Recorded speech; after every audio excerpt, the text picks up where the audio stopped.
अतएव एसपी उसके दफ्तर में ही काम करने वाली सत्या के प्रेम पास में आबद्ध हो चुका है।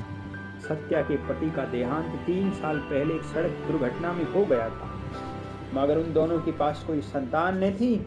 इसलिए आज सत्या अपनी ममता उड़ेलने के लिए एक संतान की ख्वाहिश करती है, मगर अपनी सोच के मुताबिक कोई पुरुष न मिलने के कारण अभी सत्या विधवा का जीवन ही जी रही है। पर अब एसपी से मिलने के कारण उसमें वह अंकुर अब उगने लगा है। वह यह जानते हुए भी कि एसपी शादीशुदा है, उसके साथ दूसरी पत्नी के रूप में रहने को तैयार है। एसपी को तो अब सिवाय सत्या के कुछ दिखाई नहीं देता। अब तो वह सत्या को किसी न किसी बहाने टूर पर भी अपने साथ ले जाता है। अब तो एसपी भी यह चाहता है कि नीरो भी सब कुछ जानकर मुझसे दूर हो जाए।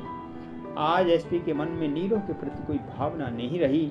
वह दिल से चाहता है कि नीरो से तलाक हो जाए और सत्या इसकी जगह आ जाए।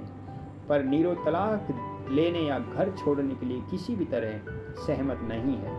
उसका मानना है कि यही उसका असली घर है और वह जीते जी किसी भी कीमत पर अपना घर नहीं छोड़ना चाहती। आए दिन दोनों में झगड़ा होता रहता है। हर तीसरे दिन एसपी कोई न कोई बहाना बनाकर नीरो की पिटाई भी कर देता है। नीरो की उम्मीद उसका बेटा श्याम है कि वह अपने पापा को सुधार देगा, पर नीरो को उस वक्त भी झटका लगता है जब उसे पता चलता है कि श्याम भी उनके ही रंग में रंगता नजर आ रहा है। कई बार रिश्ता टूट के कगार पर पहुंच जाता है और नीरो के संयम की वजह से फिर टूटते टूटते बच जाता है। एक दिन संयोग से बाजार में सत्या और नीरो का आमना सामना हो जाता है। नीरो का मन करता है कि इसके चीर कर 2 टुकड़े कर दूं, पर धीरजता से काम लेती है। सत्या नीरो के पैर छूकर आशीर्वाद लेना चाहती है, पर नीरो चुप रहती है। सत्या उसकी चुप्पी का मतलब समझ जाती है। सत्या को अंदर ही अंदर आत्मग्लानि हो रही है खुद से। नीरो के दुख को गहराई से जानकर सत्या मन ही मन निश्चय कर लेती है कि इनकी गृहस्थी को मैं अपने कारण नहीं टूटने दूंगी। इसके लिए चाहे मुझको यहाँ से कितना ही दूर क्यों न जाना पड़े, मगर वह एसपी के हिंसक स्वभाव से भी परिचित है। उससे पीछा छुड़ाना इतना आसान नहीं है। फिर एकाएक जब एसपी को पता चला कि सत्या तो यहाँ से काफ़ी दूर अपने भाई के पास चली गई है, तो वह काफ़ी आक्रामक हो गया। उसने नीरो पर जुल्म ढाने शुरू कर दिए।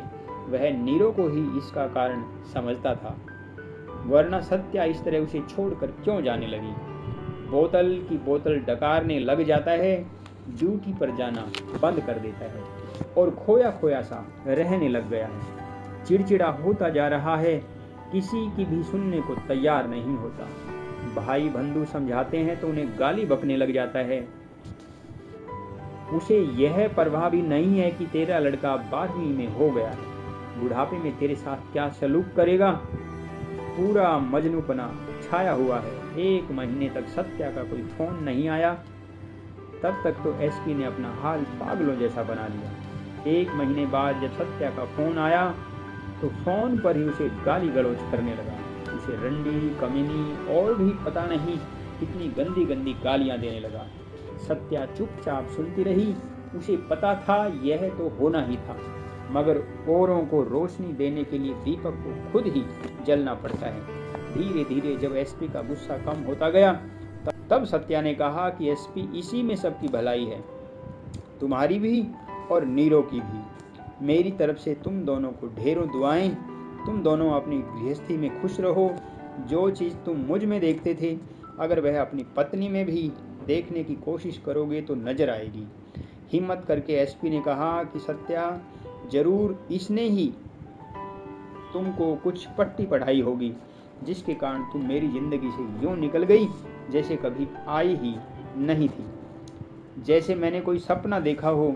अपना ख्याल रखना, कोई ज़रूरत हो तो मुझे फ़ोन करना, और याद रखना तुम्हें मेरे पास हर हाल में आना होगा। तुम सिर्फ मेरी हो, तुम पर सिर्फ मेरा ही अधिकार है। मैं बुढ़ापे में भी तुम्हारा इंतज़ार करूँगा। मेरे घर के दरवाजे तुम्हारे लिए हमेशा खुले हैं। मेरे हृदय में तुम ही विराजमान हो। नीरो को वह स्थान कभी नहीं मिल सकता। नीरो तुम्हारे बराबर कभी नहीं हो सकती।